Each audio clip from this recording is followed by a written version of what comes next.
gonna be fine. Putting on a good show. This professional. He's just been given his big break. There's a certain Sports columnist. with psychological defects, and I want them held on to. But he's about to get an even bigger surprise. Hello. I'm sorry. Do we know each other? Not yet. I guess Sean. would feel more comfortable if there were two independent contractors working on this. Let me tell you something. In every relationship, there's a bull and a cow. I'm the bull. You're the cow. You got that? Yeah, I got it, Boogal. You acid around your trigger around my face. It's gone. What are you doing? That is not paid for by them. That is paid for by the people of Detroit. You might be qualified, ML. I'm not qualified for this job. Let me tell you something. You want to go right now? Okay? You want to go right now, Al? Hey kids, it's your old pal and crime victim, ML Elric. I got my first paycheck in 18 months last week and found out on Monday that someone had cleaned out my bank account. We're going to talk a little bit about that later on in the show, where we're joined by co-host, co-pilot, a.k.a.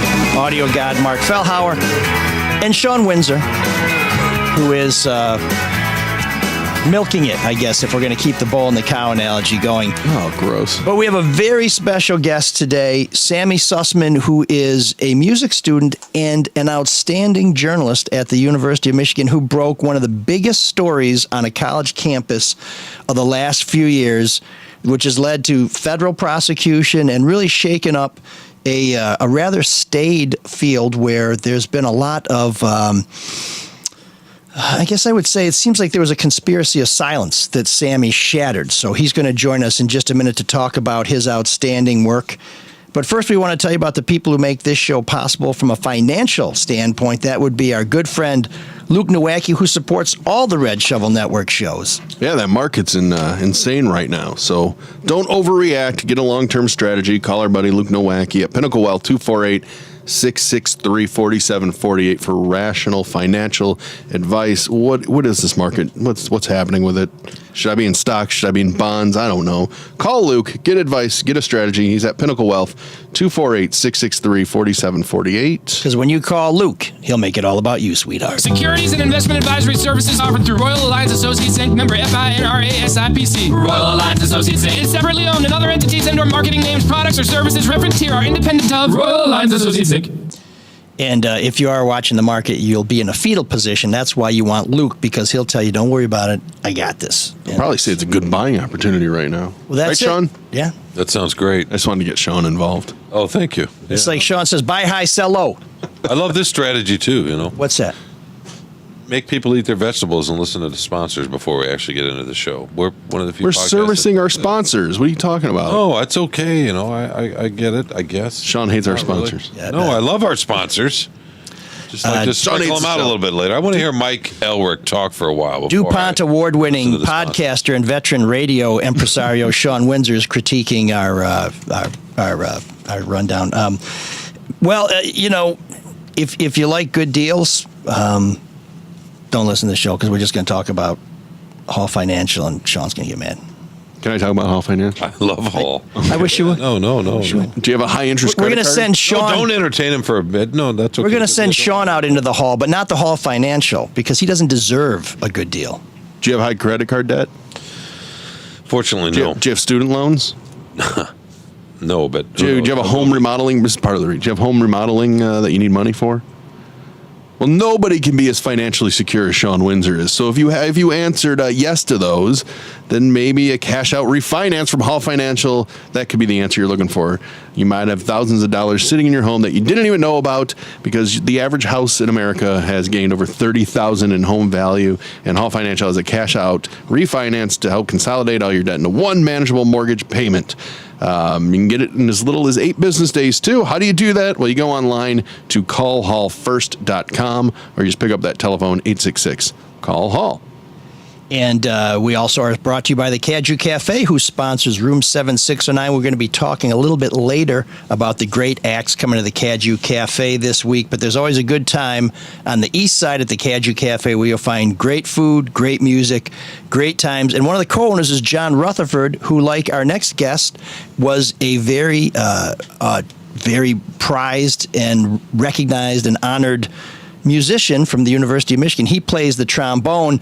Our guest now is Sammy Sussman, who plays the bass, but we're bringing him on, although we do love music, to talk about his journalism in which he exposed a predatory professor at the University of Michigan. I'm going to read you a little bit about this story that he broke in 2018 in the Michigan Daily. The University of Michigan hired Stephen Ships as an associate professor of music on September 1st, 1989. So far, so good. Since then, he's had a successful academic career at the university. Way to go, Shipper. From 2001 to 2004, he served on the executive committee of the School of Music, Theater, and Dance. Very well done. From 2002 to 2007, he served as the Associate Dean for Academic Affairs. He is currently the chair of the Strings and faculty director of the Strings Preparatory Academy, a university-affiliated pre-college music program for local middle and high school students. So far, I'm really digging Professor Ship. And then Sammy drops the hammer. A Michigan Daily investigation unearthed previously undisclosed allegations of sexual harassment and sexual misconduct against Ships.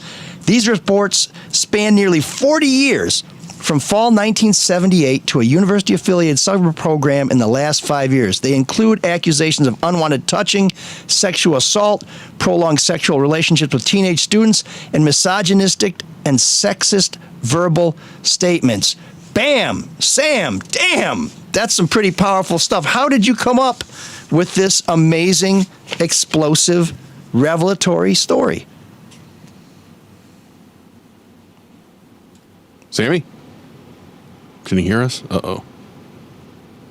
Oh, Sam, can you hear us? Oh, Sorry, I lost you for like a second there. No, that's okay. We were just reading your story and just saying, that's some pretty heavy-duty stuff. In all fairness to him, he probably thought you were going to ramble on like you did for the pre-show instructions. Sorry. Well, this is a rough week for me. The amazing thing is, Sammy, you did not start out to write a, 6,500-word piece on this. You're a student in the school. What is it? The School of Music? I forget what it's called now. The name's changed since I've been there. Yeah, School of Music, Theater, and Dance, yeah. School of Music, Theater, and Dance. And you heard a little whisper about something, and so you kind of dug into that, and then what happened?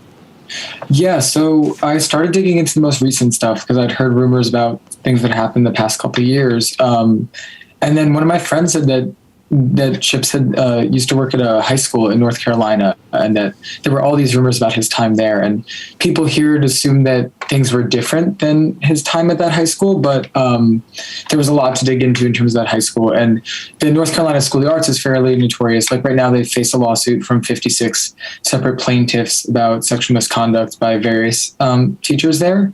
And there's been some reporting publicly, and there's already a book about that.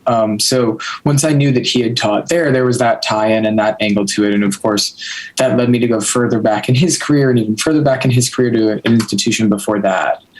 And it was just horrifying to see all these stories line up and see the same patterns continuing across decades and, so many different institutions. Sammy, had you had any experience in journalism, in reporting or writing for a news organization before this? Yeah, so I was a classical music critic on the student paper. So I had to go to the news desk and ask them to join the news team and to get off the arts team, because obviously it wouldn't really be fair to be reviewing the orchestra and stuff if I'm also pursuing that reporting. Right. But before that, I was just a reviewer of performances on campus and stuff. That's quite a different thing to tackle, being an investigative reporter over a musician review. How difficult was that for you to figure that out? Yeah, I mean, it was a pretty difficult transition. I think in the later stages, obviously when you're talking to someone, you just try to be friendly and talk to them about their experience and explain to them how the process is going to work, and really just understand what they experienced and what that might offer to the reporting. I think in the later stages, obviously we have to go through so many legal reviews and talk to lawyers that are affiliated with the student paper, and then work with a bunch of outside editors, because we're an entirely editorially independent paper. We're student edited and student written, but we needed a lot of outside counsel on that because we were not really comfortable publishing something like this without a lot of review. Absolutely. And that's smart, too, because you run into some issues where people can claim that, you're defaming them. Even reporters who have been in the business for 30 years have a lot of their most important stories reviewed by legal counsel. And those lawyers who have some specialty in journalism and in freedom of information and First Amendment issues can be very valuable contributors and partners. Herschel Fink, who's the outstanding First Amendment lawyer at the Detroit Free Press, is considered the first lawyer to win a Pulitzer Prize around here because he was so integral in that work. But often what happens with these sort of things, you hear some scuttlebutt where you work or in a community that you're a part of, and everybody sort of says, oh, wow, that's kind of yucky, but we don't want to talk about it because it's going to make it uncomfortable for me to go to the music building or to go to whatever, facility it is where you're studying. What made you decide that, what, I'm going to take a chance. I'm going to risk upsetting my peers and professors by exposing someone here who may not be doing what's best for students. And he is was a very beloved professor. I mean, people were kind of scared of him because of the power he had. Correct, Sammy? Yeah, I would say so. I mean, it was definitely, I think that I was a little naive, to be honest. As a sophomore, I hadn't really fully thought through what the consequences might be for me. I do think, though, that for my generation, things are very different. I mean, I was going through that reporting about a year after the Me Too movement had started. So I think I knew that this was something, at least in theory, that I believed in, and that I thought that this reporting was important to be in the public domain. And I also think, I don't know, I had to have a conversation with myself about, even if professors were upset with me for pursuing that reporting, or if I published it and nothing happened. Obviously, he left the university right after I published. Yeah. So that didn't come to fruition, but I had known that at the time. And I kind of had to realize that I wouldn't want to affiliate myself professionally with any professors that would stand behind him after this went public, or I obviously wouldn't want to work with him once I learned of these rumors. So I think it became a simple moral calculus. I think I was pretty surprised afterwards at the reactions from some folks. I had this one professor who he kept making these comments like, are you going to go after me next? Which I don't know how to take that or what that means. You say, should I? Yeah, exactly. What are you afraid of, pal? Yeah, I had to sit him down and be like, am I going to find 12 students over 40 years of your teaching career, they're all going to allege the same thing. And of course he said no. So that was pretty meaningless, but that was a fascinating reaction to see. Well, to that point, because you said you heard a tip from another professor before then, did that go anywhere? Do we know that? Because there's been a myriad of professors, particularly in like theater. There's the opera professor, was it David Daniels? And then there was Bruce Conforth, who was the rock and roll professor. What happened with that original tip you had about somebody? Did just nothing come out of it? Yeah, that's not been published yet. So we'll have to see. Oh. I'm graduating, so I probably won't be the one to pursue that story, but I hope that our student paper will continue to pursue that. So yeah. What was it like when you first started on this story? Did you contact the victim that ended up testifying against Professor Shipp, or did one person lead you to another person, then you finally decided, okay, we've got something here. This is something that I need to get off of reviewing shows and get on the news desk? Yeah, sure. I think with the initial tip, obviously I started looking into it and talking to people in the music school that I knew. I didn't know of the specific victim from the criminal complaint. She's someone who I tried to reach out to, but I never heard anything back. But that was fairly well known that I guess the instances that were alleged there were kind of known a bit in the wider musical community. I had started by working on the most recent tips and then moving backwards. Once I found the people from the 1980s, there was actually a lot more corroboration there. I think because they're all in their 40s and 50s, they could point me to other friends who had also witnessed what was happening, and they could really dig into the document trail. And I think a lot of those women were also in a position to really think about the effects this story could have on their life and realize that they would want to go forward with the reporting. So they were amazingly open in sharing with me what had happened to them, the effect that it had on their life.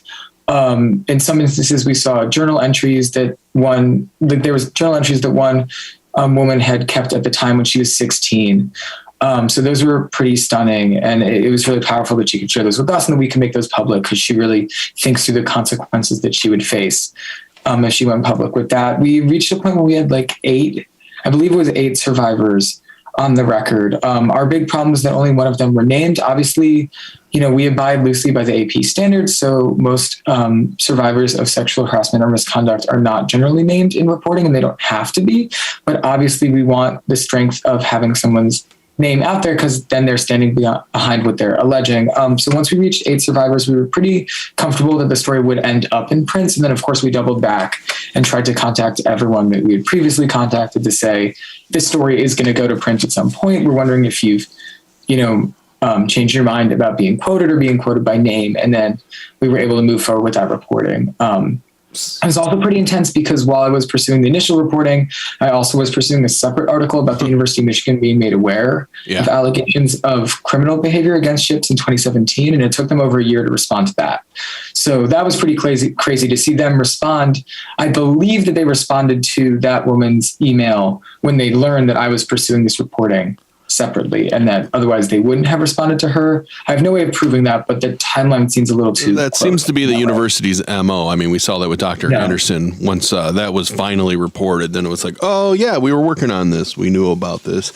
I want to go back to that journal entry, because I had read that is really kind of opened your eyes and said that, hey, these are not just uncorroborated allegations. There's something serious going here, because she wrote, and I'm quoting from here, some days Stephen Ships was willing to give me a lesson. Other times he just wanted a blowjob. And this is a 16-year-old writing this. How graphic did she get? I mean, did she lay a bunch more out, and was that used as evidence in the trial?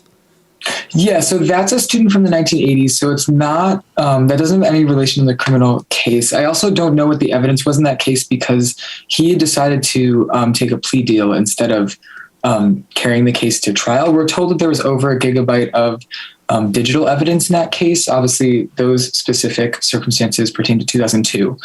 And the government had seized his computers and stuff under subpoena. They also subpoenaed UM and the North Carolina School of the Arts. I do know that I haven't, to be honest, a lot of her journal entry we didn't really look at because we knew that it wasn't going to be something that we were going to print.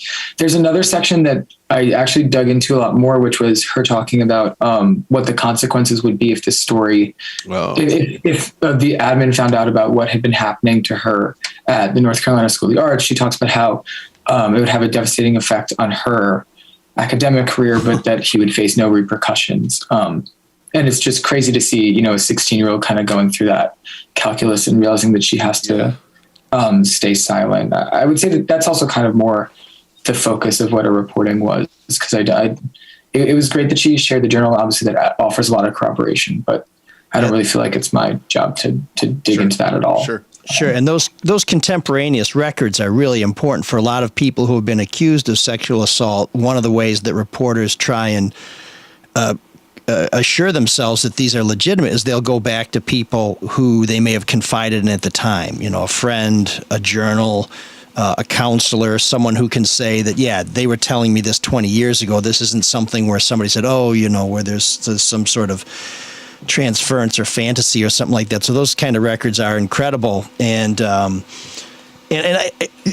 other thing, in addition to trying to pull back the covers on whether or not the university or the school in North Carolina was complicit in keeping this under wraps or allowing him to proceed like this, you're juggling with being a student, and being a music student is very intense. I say this as the worst saxophone player ever who never practiced, and I'm glad that my teacher didn't offer me that alternative to playing scales when I showed up in the studio unprepared.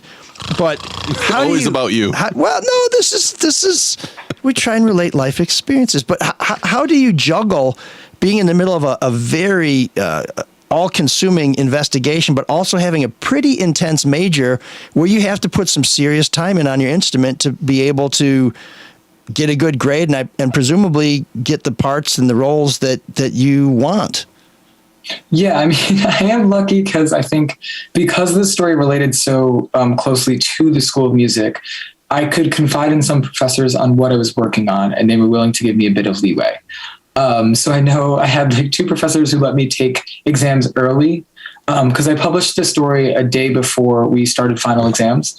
So I was able to ask two of my professors if I could just take the final exam the week before, which should have been. Did they say no one takes exams early? Everybody was want to take them late. That's insane. Yeah, I mean, that was really nice. And I think also I didn't want to tell them who I was reporting about. It was kind of awkward because I could tell them I was pursuing this story and then it wasn't someone in their department. So they had nothing presumably to fear from it, but that it would have a really huge effect on the school and definitely on me. And so I'd like to take the exam before any of that was public. But that was definitely a weird calculus. It's also just weird because I would audition for things. As a bass player, obviously that's a string instrument. I play mostly jazz bass. So I was working mostly with the jazz department, but it was weird in a couple instances that I'd be auditioning for things and knowing that he's the chair of the strings department and was there a connection there? And is there something I should worry about? But. Sammy, I haven't read the article in a long time. I assume you went to Professor Ships for comment. What kind of reaction did you get from him? I would bet anything he knew that this was in the works. How did he react when you went to him for comment?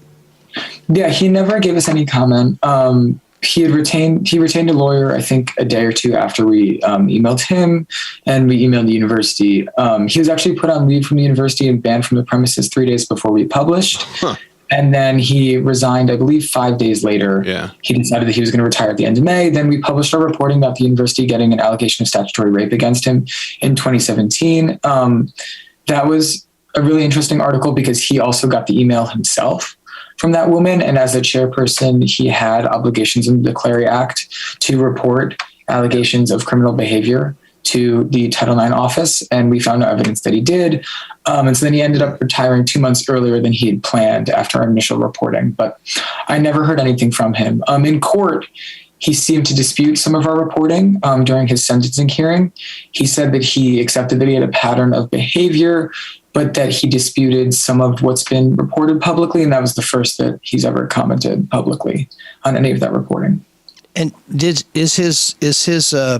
his dispute that these women were of age, that it was consensual, that, I mean, how did he or his attorney try and defend themselves against this? Because you showed that there was a pattern, this had been going on for quite a while, and that some of these women were underage. Yeah, so he claimed in his sentencing hearing, that was obviously related to the 2002 criminal behavior. He claimed that in, I believe it was 2009, he went sober because he had had a drinking problem since he was 17, and that he subsequently found faith and that he's not the person that he was in 2002 or when he taught at the North Carolina School of the Arts in the 1980s. I know a lot of the women that I spoke to were glad that the judge didn't fully. Yeah, I mean, he had tried to argue that he shouldn't face a sentence that involves incarceration, but that he should be placed under house arrest, home arrest or something, or that he should do community service. It was a very strange sentencing memo, and the judge seemed to reject that logic. Obviously, he committed the crime in 2002, so he had to be sentenced under the 2002 guidelines. But if he committed the crime now, he would be facing 10 years to life because it's a sex crime involving transportation across state lines with minors. So the judge kind of seemed to reject this rhetoric that he shouldn't face any incarceration. But I was fascinated to see his argument that he went sober in 2009 and found faith, and it hadn't been an issue since then. So much of my reporting was about how his behavior recently had changed from relationships with underage students to just touching students inappropriately or making very sexist comments about them. So yeah, it was pretty fascinating. So your reporting then contradicted some of what he said in court, that he continued to act this way after he put down the bottle and picked up the Bible. Yeah, it did. And my article was entered as evidence by the government in their sentencing memo, arguing for 68 months. So, what grade did you get on the? Because you were graded on the story too, weren't you?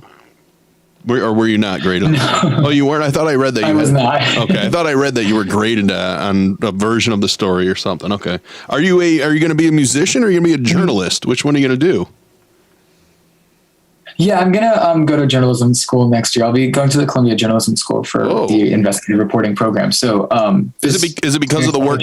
Is it because of the work on this that got you fired up? And like, hey, this is substantial change. You know, some justice that you made through your reporting.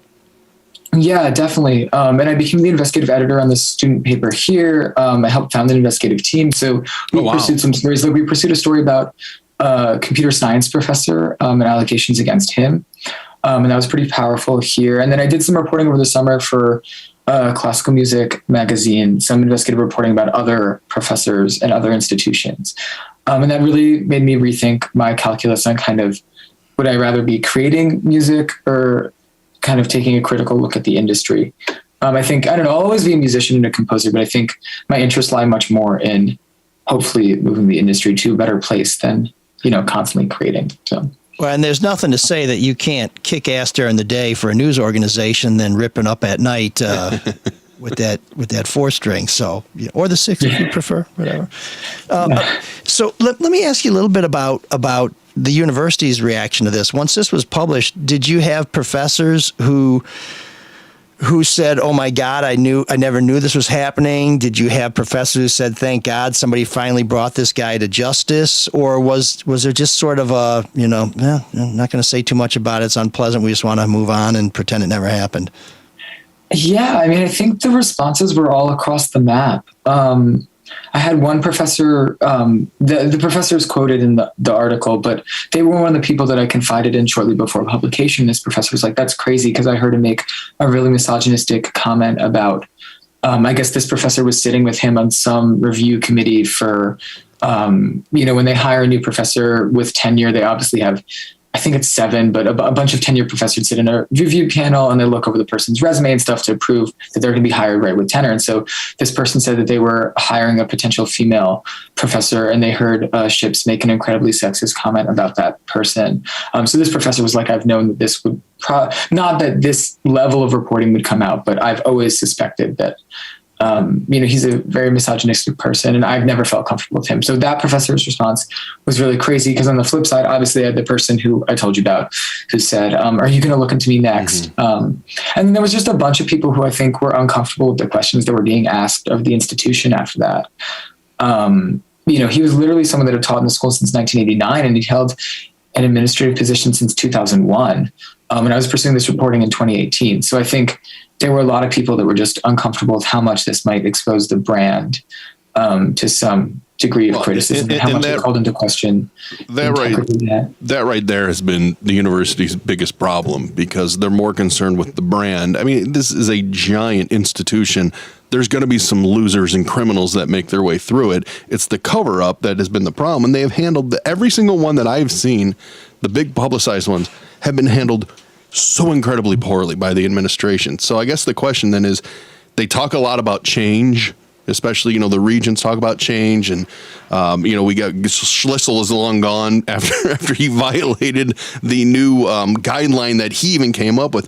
Has anything changed in your opinion in the time that you've been there? Have you seen like real substantial change?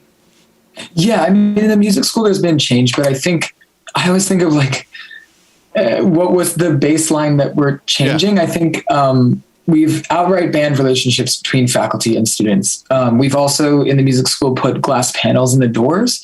So like literal transparency to make sure that everyone's on the same page on what's happening in offices during lessons. Obviously, because in a music degree, everyone's taking a 1-hour lesson every week with a professor. I know that just seems cosmetic though, because if you're a groomer or you're a predator, you're going to find another way to do it. Yeah, I will say, though, that it has forced professors to be conscious of what they're doing. I think it's almost less about seeing through the door than it is the fact that that's the institutional emphasis right now. I know that they spent over $2 million to make that renovation across our 3 buildings for all music, dance, theater, and musical theater classrooms. So I think that was a big change just in terms of how professors perceive themselves in those lessons. But I don't know, culturally, I hope that things have changed. I know in the other instance that we've alluded to, that other professor that the reporting hasn't come out about. Yeah. I know that he's definitely on edge, and there are a couple other people that are on edge because they believe there might be reporting about them next. And it leads me to believe that we're in an environment where we're listening more to the allegations that are coming up than we are to, the resume that a professor has built or their CV or their academic prowess. And maybe we're in an environment where if that reporting ever came forward, the school of music would address it pretty quickly. But I don't know. It's hard to say too, because I think things change over so quickly. I mean, I'm a 5th-year senior, so I'm one of the last people here that remember when my reporting came out and kind of the crazy response there was on campus. But I think so many people just talk about Ships now as someone who clearly should not have been teaching here, and what a stain he was on the music school's reputation. I heard someone talking about that recently, and it was crazy because I know that they were one of the people when I was working on the reporting that was really angry that I was working on it. So seeing that flip and how people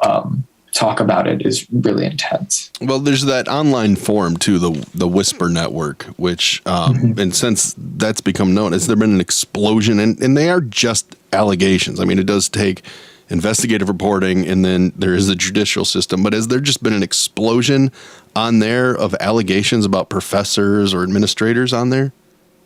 Yeah, there has been. And I think I can also speak, more as someone who reads our tip line at the student paper, but there's really been a lot of people reaching out to reporters and thinking of reporters as people that can address this. I think Ann Arbor is particularly unique because we don't really have a great local news service. So the Michigan Daily really fills in that gap. And we put a big emphasis on our business reporting and our Ann Arbor reporting and our non-student reporting. So we've had a lot of people reaching out to us. We pursued an article. I won an award for this piece of reporting that we're talking about today from our student paper. Like a lot of our alumni donate money, and that goes back into a couple of investigative reporting awards. The following year, I pursued a story with my co-founder of the investigative team about a local business and sexual misconduct in the kitchen there, because there's a restaurant that employs a lot of students on the kitchen line, and there were a lot of allegations against the head chef. And it was crazy to see that reporting really came from this reporting and students being comfortable speaking out about what's happening around them, even if it's not in an academic environment. But I do think at least our paper is really trusted, and that's led us to pursue a lot more of these stories and have people be proactive in reaching out to us. I also think about how I really had to dig for this 40 years of allegations and find these different women. And I think hopefully now we're in an environment where people realize that reporters can be not the solution, but that they can help make these stories public and force the public to, respond to it in kind. So the Michigan Daily sure has changed in the 30 years since I've been there. It was just a crossword puzzle back when I went there. Well, often what happens is when somebody steps forward and does some groundbreaking work like this, people who read it and say, oh, so that's who cares, will come forward. So you kind of put the welcome mat out there and you create some changes. I would suspect that there are just some sort of, I'll say, insensitive profs who maybe just were very critical in their comments without being sexual, who may have cleaned up their act a little bit to say, wow, I guess the way we treat students does matter. Well, so many of them are protected by tenure, too. They think they're untouchable, which drives me up a wall. Sorry. Yeah, I mean, I'm editorializing. And with the David Daniels thing, what we've been talking about the opera professor, I know that he, a big piece of reporting here for our student paper, or basically our other big piece of the music school, is that the school granted him tenure like months after our Title IX office had opened an investigation into him.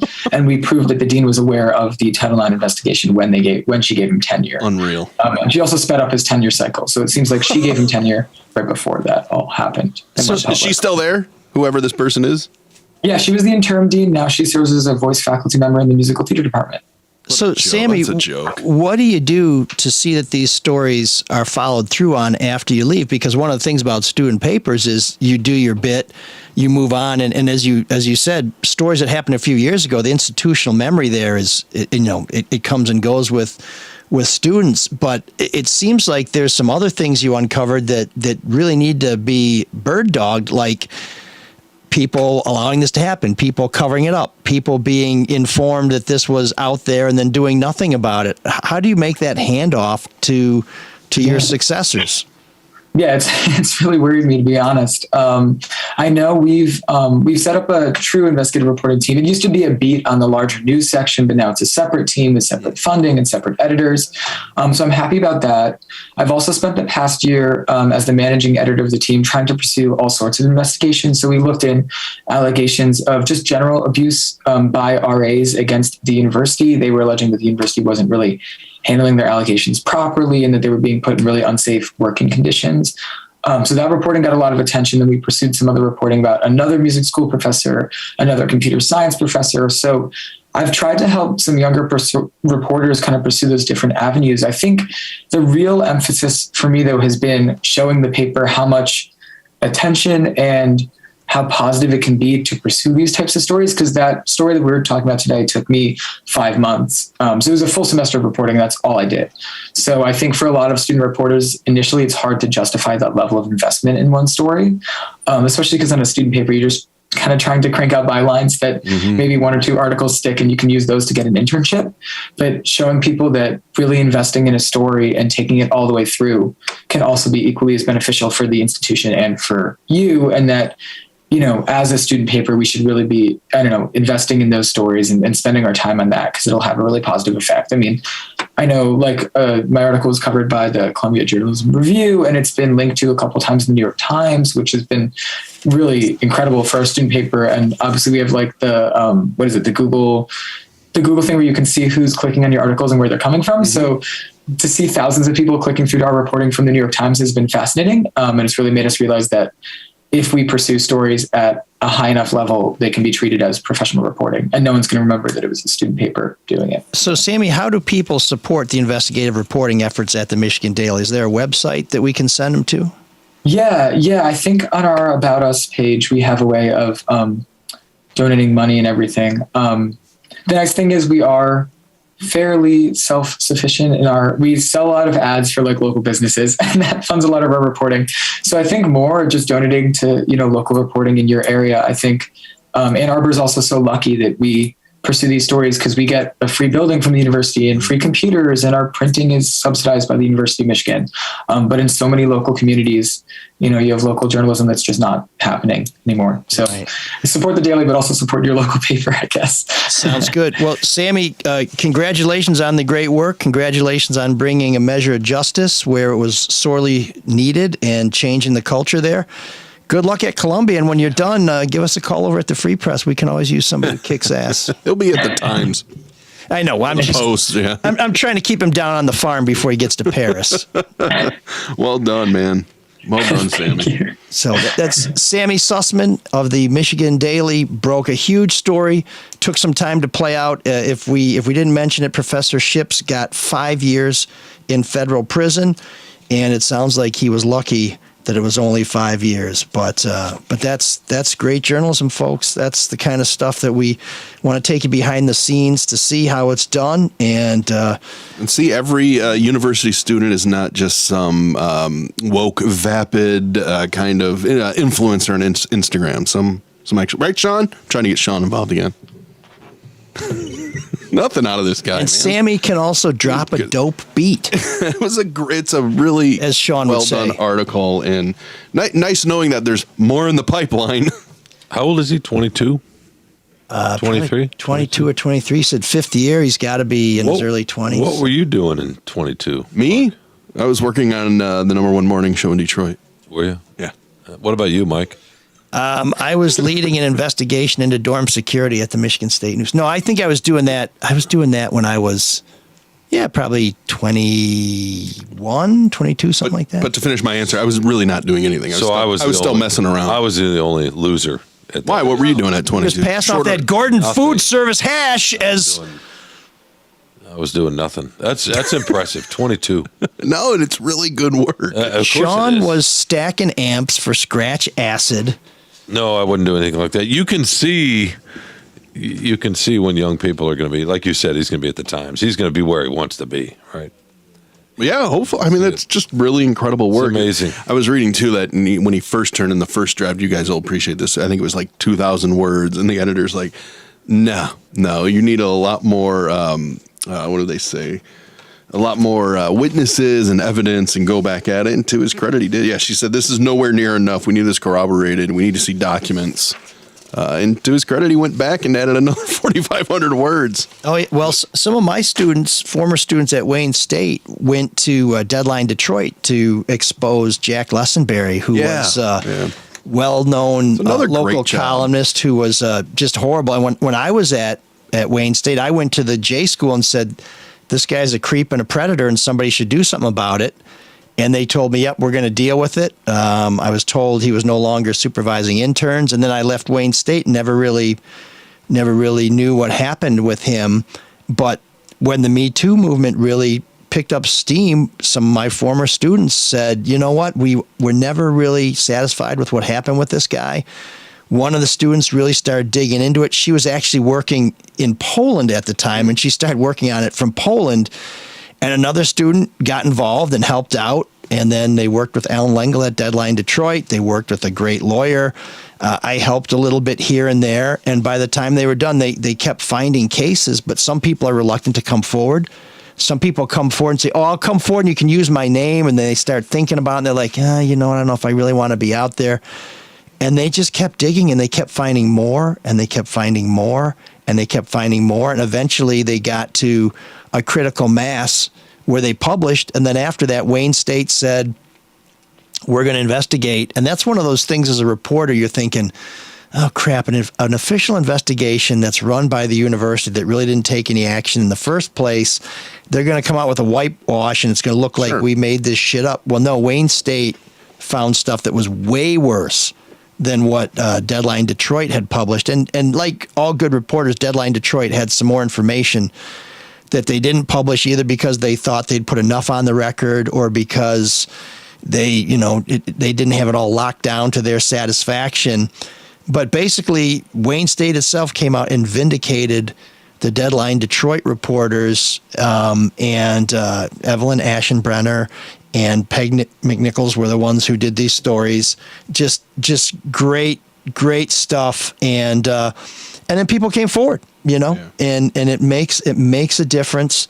And well, you would think it'd be in the best interest of the university to be a little more transparent. And Michigan has fucked up so many of these. Just drives me up a wall. Well, so that was a good get today, Mike, and last week too with Al. That's 2 weeks in a row. Yeah, that's really good. You got a lot to live up to for next. Maybe you can get the guy that raided your bank account. Oh boy, that's a transition for you to tell the story. I would like. I started it. Okay, thank you. Teamwork. Teamwork to keep ML on track. Exactly. So on Monday, push him left, I'll push him right. I started back at the Free Press on April 18th. I've written a couple columns. You sound very enthusiastic. We don't need the life story. Just tell us. No. So this is. By the way, I love the way you ended your last column. What's that? You're back where you belong. You've only been hearing that from this side of the desk for years. Oh, I was glad to see that in print on the record. That was edited. That was heavily. The last line was "Suck it, Windsor." Like Will Ferrell at the end of Land of the Lost. Yeah, that's fine. Suck it, Matt Lauer. Or suck it, Mr. Trebek when Will Ferrell plays. Right. No, but seriously, both things can be true. You can say suck it, Windsor, and also that you're back where you belong. I was very happy about that. I do want to ask you about that welcome back column, your second column now that you've been back. Yeah, my introductory. It sounded like him at the podcast, only without the bell for mentioning Kilpatrick. There was there you go. There was some speculation on the Drew and Mike show that you were not happy with the headline for that column. Which one? Just Kilpatrick's back and so am I. Oh, I wrote that. You did? So I was very pleased with it. Yeah. Okay. Yeah, I didn't know it was going to be. You don't like being connected because you're like, I've done more work than just Kwame Kilpatrick. Oh yeah, well, not that you don't like being connected. You don't want that. No, to we just heard about it. The universe has decreed that Kwame Kilpatrick is never going to change, and that somebody is going to have to set the record straight. He's decided that he's never going to change, and other people have decided that I'm going to be the one who sets the record straight. I've accepted that. Okay, that's great. Talk about the column. I would much. No, seriously, no. I would much prefer that he got his shit together than I have to be the one to say, yeah, he lied. Okay, it's about more than an affair. That's blah, fine. blah, We blah. get that. We understand that. That's fine. You know what? I loved your column, and I like the voice in particular. And I'm going to ask you a question. How much of this podcast help with that? Because it was clean and tight and clear. No. Seriously, I've never seen him write quite like that in our paper. Now this is supposed to be a compliment. No. Wait. In fairness, he's never had the freedom in a way under the column where he can kind of put himself in. Well, it's a different writing, right? It is a little, but he's also a little bit older, and he's done a lot of different things and gone back and forth with television. And I'm just curious, the arc you spent, Fox News, now at the podcast, could you feel that when you were writing that? Because I could really feel and hear your voice in a way I have not before. Is that Bill Shakespeare over there? Well, I liked it better when Sammy was here. Sean didn't make a peep. I guess he's just intimidated by the presence of great journalists. But now that Sammy's gone, he feels liberated. No, I'll tell you one thing. Three's a crowd with an interview. We talk about writing conversationally. And one of the things I really like about your columns is when I read your columns, I feel like you're talking to me, which is why I don't read them that much. I just don't. I got enough Sean Windsor in my life already. But when you do TV, you write to be spoken. So when I was a young reporter, I would write long sentences with clauses and stuff. No way. That was like, yeah, exactly. So it is like I talk. But you do learn in a little while to have rhythm and pace. And one of the things that when I'm talking about writing, and now we're really in the geek zone here, is I like to end every sentence, particularly if it's going to be spoken, with an impact word. So you wouldn't say something like the verdict came back guilty and they'll be back in court in 2 weeks. You'd say they'll be back in 2 weeks because the verdict came back guilty. You want to end with that sort of boom with a you know. That's a good little TV tip there, isn't it, Mark? Yeah. That's just a good writing I'm from the tip, free too. press. What's up my butt? The other thing is people don't understand how commas work. And one of the things I tell my students is if you don't have to understand grammar, but if you're writing a sentence and you read it out loud and you have to take a breath, there's a comma. And if you take 2 breaths, there's a period somewhere. You don't want to be writing these iron lung sentences where you're like, and then because readers see them like, I don't know. Yeah, I have like to, James I have to Fenimore fight Cooper. that. I have to fight that myself sometimes, so I know. So anyway, More Hemingway, less Cooper, right? Well, I mean, James not Fenimore- everybody writes the same. I Isn't don't the know. last Chingachgook? Not just like long, like one word. No, who's in there? An author that's known for writing. William Faulkner wrote Faulkner really did. long. Yeah, and what's his name from Ireland? James Joyce. Yeah. And well, that's how Morrissey's autobiography is like one sentence. It's 400 pages. It's one sentence. And that's how your bank account got raided. Yeah. Oh, so we got back to that. Yeah. So, okay. So I finally get a job after 18 months. I finally get a paycheck. I didn't ask for your life story. And so my paycheck is in there. So and were you living on the street these past 18 months? Pretty much. In the basement. Okay. No, I was supported by those sponsors you shit on at the beginning of the show. So thank you very much. I love our sponsors. I just want a little entertainment, a little meat, and then we'll get to the vegetables. Come on. How can you eat your pudding if you don't eat your meat? A wise man said that. I think he's English. Okay. So I'm anyways, from the free press. What's up my butt? I go to check my balance, and my account has like $147 in it. I'm like, And your stomach probably immediately sank. well, no, because I had some earlier in the year where some money got transferred by somebody who somehow did some phone banking. It wasn't me, but it was transferred from one account to the other, so I wasn't that concerned about it. Plus, I didn't have any money, so if you want to clean me out, it's like, you know, Go ahead. your pocket's going to be jingling, but there ain't nothing folding in there. All right, get back on track. I have to pee. It's all about your prostate. It is. So anyways, It's a pee pad over there. And she's so I contact the I'm gonna start bank. wearing Depends. So this is something I do that people should all do. Where Depends? Get a mobile app. No, this is for sure. Get a mobile app and check your bank and your credit cards every day. Oh, yeah. And so I found that $6,000 was missing from my bank account. Now that's not how much my paycheck was, but I had a few checks come in at the same time. And I was going to pay all my bills. I mean, I have more than that in credit card bills, so I was really counting on that money being there. And it's been debited. There's nothing from the bank that told me, hey, we're doing this. So I called the bank and they said, oh, it looks like you were a victim of fraud. And I said, I'll say. And they found out that there's a local business that had written me a check with my name on it and my address for like $6,000. Somebody had cashed it, saying they were me, at the bank where I bank, had my forged signature on the back and was given $6,000 cash money back in January.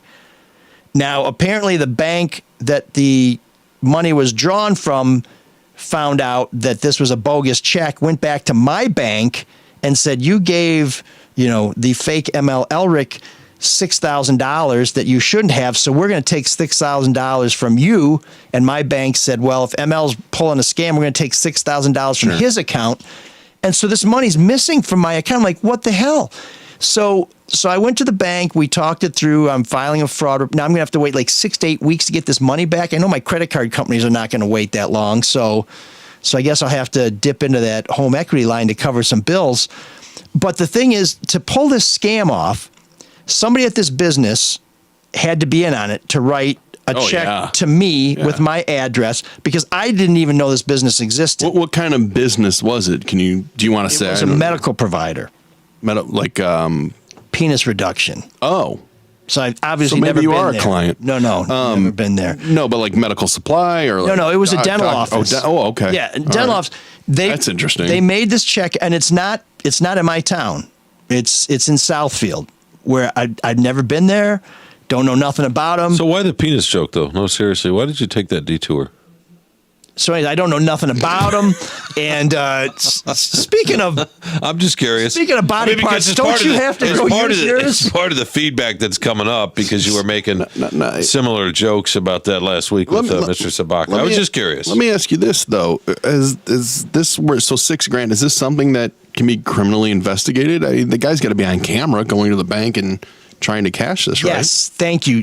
You have the skills of a Sammy Sussman when it comes to investigations, because after the podcast, I'm going to Southfield PD because there were at least 2 people involved in this scam. Yeah. The person at the business who wrote the check in my name. There can't be many at a dental office that have the ability to write checks. Right. And second of all, the person who took it to the bank to cash it. Now, I believe that this will be on camera, and I told my bank, please show me the video so I can see who cashed the check in case I recognize them. Would they do it?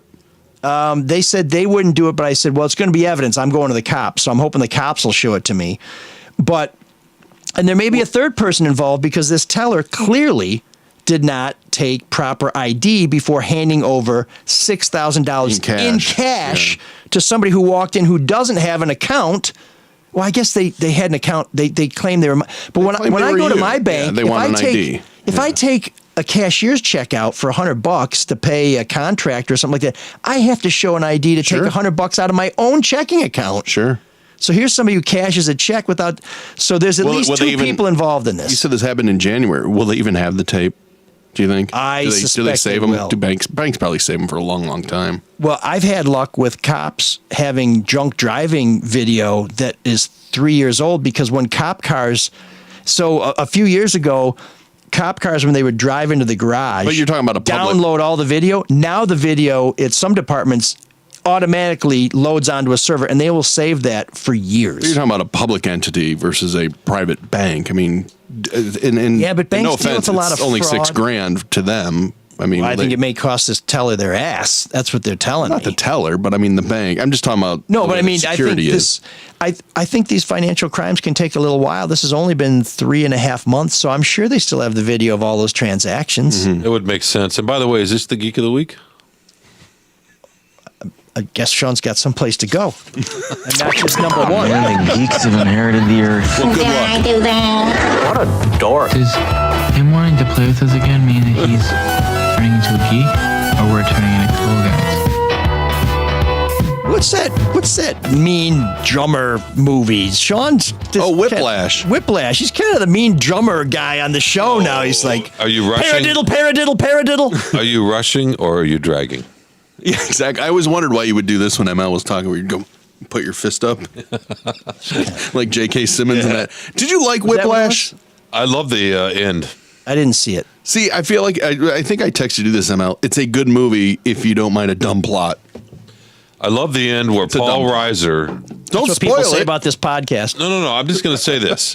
Paul Reiser sees his son's talent come through, and the look on his face, the recognition of a father with son. It's a great that's moment. dumb. That's not Just why like I at the end of School of Rock, That's not why I like It's it. what's that? when the father sees his kid playing It's similar. guitar, Yeah, and they're the other like- kid says, the other parent says, your son is very talented also. Yeah. By the way, since we dive into what we watch, I finally started watching Outlaws. Oh, it's good. It's fucking great. Yeah. It's fun. Show, yeah. It's silly. It's silly, but it's fun. No, it's really good. Sorry. Geek of the Week. For this week, Geek, speaking of outlaws, we go across the pond. Of course, for you a don't guy. like Paul Reiser, by the way. Thank you. Paul Reiser's Who? outstanding. Who doesn't like Paul Reiser? You just said you did. It was Me? dumb. Yeah. No, it's not why. That's not why I liked Whiplash. But you love watching him fight through the end and, stay and fight when Well, yeah. there's a J.K. little- Simmons there's a embarrassed twist him and he and walks up the stage and he comes back. There's a twist, but it's in kind of a dumb plot. I'll admit. Do you know what Paul Reiser's greatest role was? Mad About You. Aliens. Oh, yeah. God, great call. Where he has the collar up on the suit. Exactly. In fact, it's funny you say it because I always think it was like, in the future, will we turn our collars up on our jackets? But I took a lot out of that movie also. And Sean... in the 80s we did. And Sean, I don't know if you've been... I prefer my two dads. Collars up on our golf shirts. Sean, I don't know if you've been keeping up with current events, but we just got our asses kicked. Oh, yeah. That guy went to my high school. What? Bill Pullman? No, not Bill Pullman. No, not Bill Paxton. Paxton. Yeah. He did? Chet? He graduated 7-8 years before I was there. Really? In a little high school in Texas. You know what he told me? That he went to that diner you worked at and you served him a greasy pork sandwich No, he was in an long ashtray. What do you say? I don't know if you're... Great reference. Yeah, that is a Finally great... a Welcome reference. to Deep Cuts here on MLSO Detroit. A reference I can get. I like it when he says to the... Go get yourself one. Or no, put her in charge. Talking about the little girl. Maybe you should put her in charge. His best work, no doubt, Big Love. That's it. Next. I never saw it, but it seemed like a good show. Big Love. His most memorable, though, is one of the best. Aliens. Yeah. Bill Paxton? Yeah. The lines he said, people quote those. Mike just Twister. quoted him, you know? He was great. Well, yeah, Weird Science. Yeah, but it's not culturally relevant the same way. What? It's not. On the telephone? You called on the telephone? I would That's argue another great Weird line Science from- is more. I don't know if you're keeping track of current events. That's right. We There's just got nothing our like asses that in kicked. Weird Science or Apollo. Look, Apollo 13 may be a better movie, but come on. No, but I think Weird Science is probably more culturally relevant than Aliens. It doesn't track now though. It maybe at the time. Someone do a Twitter poll on You know that what? for It's me. because you are worried about. So Geek of the Week. No, Yeah, you're somebody worried just, about. somebody just sent us a tweet that says, what are a couple unpopular dicks like you doing having a podcast? I thought you had to pee. That's Weird Science. Yeah. Yeah, Sean just likes I understand. malakas. Look, She just likes malakas. Yeah, that's all you like. I get it, Mark. What? On the telephone? Kelly, whatever her name was. Every damn night? LeBlanc? LeBrock. Yeah, LeBrock. That's why you liked Weird Science. Just No, it made me admit laugh. It made me laugh. I was 11 when it came out. So No, because wasn't Mark I? figures if Steven Seagal can get Kelly LeBrock, he's got a chance. What's on the loop? What do you see on the loop more? Aliens or Weird Science on TNT or Probably TBS? Weird Science. Or, I was watching TNT. Everything's no, on I'm just demand. saying the movies that loop all the time, the free movies with All right, 100 commercials. I'm doing a Twitter poll for no reason other than I just want to be right. Maybe Apollo 13 might, but Detroit, we have a problem. For this week's Geek, we go across the pond for a guy who went for a pound. Member of Parliament Neil Parish resigned after acknowledging that he accessed a porn site on his phone while in the House of Commons waiting to vote. The Guardian reports in an emotional interview with BBC News Southwest, he said a first incident was accidental as he had been looking at tractors, but that a second time was deliberate. Parish said, the situation was that, funnily enough, it was tractors I was looking at. I did get into another website that had a very similar name, and I watched it for a bit, which I shouldn't have done. So I don't know what tractor website has the same name as a porn You just wanted to website. do an accent? I thought it was pretty good. yeah, that's riveting. What's the geek of the week? And if you really, that really was a Devon dialect. That was- Google up. So, Christ. so what's presumably Bill both Paxton most known websites have for? something to do with plowing What? That's it? That's your Geek of the Week? or pounding. I don't know. Because he lied about being on a porn site? Yeah, I mean, that's Sean great. totally No, derailed because it. of his excuse. I was looking up tractors. Well, maybe he was. And a porn site popped That up. happens. By Yeah, the but way, then Mark. then he went to go look at it again. What about not safe for work? He wanted to make sure he saw what he saw. He's a public official. By the way, Mark. I expect this kind of conduct in the House of Lords, but not the House of Commons. Okay, that's great. I mean, frankly, Yes, when they Sean. found out about that at Whitehall, there was a problem. Yes, Sean. Last week, when you guys forgot to include me in the columnists, whatever, The what? the columnists who work for the Drew the Red Shovel. I did not forget. Whoever, whatever. Anyway, I was referred. Somebody said that's fine, and they called me Yawn instead of Sean, and they said you were That is whiny. outrageous. In the same thread, they said you were whiny. Can you believe this? Yeah, I can. You're whiny. I'm boring, I guess. And what's Mike then? Not boring. I think they meant low energy. Maybe so. Maybe so. Well, thanks for making their point. Yeah. No, I did. What's your favorite part, Sean? Oh. There's an all-night party in room 7609.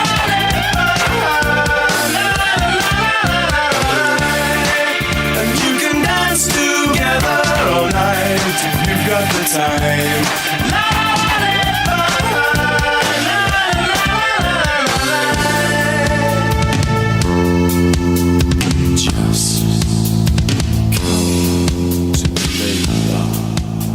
Just come to the late bar if you want to hear some awesome new wave gold. This week's band comes once again recommended by DJ Dan.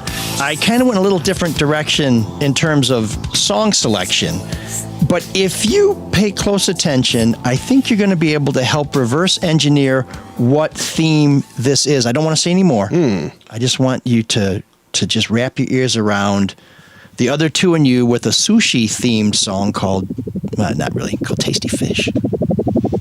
Although some people do like the sushi.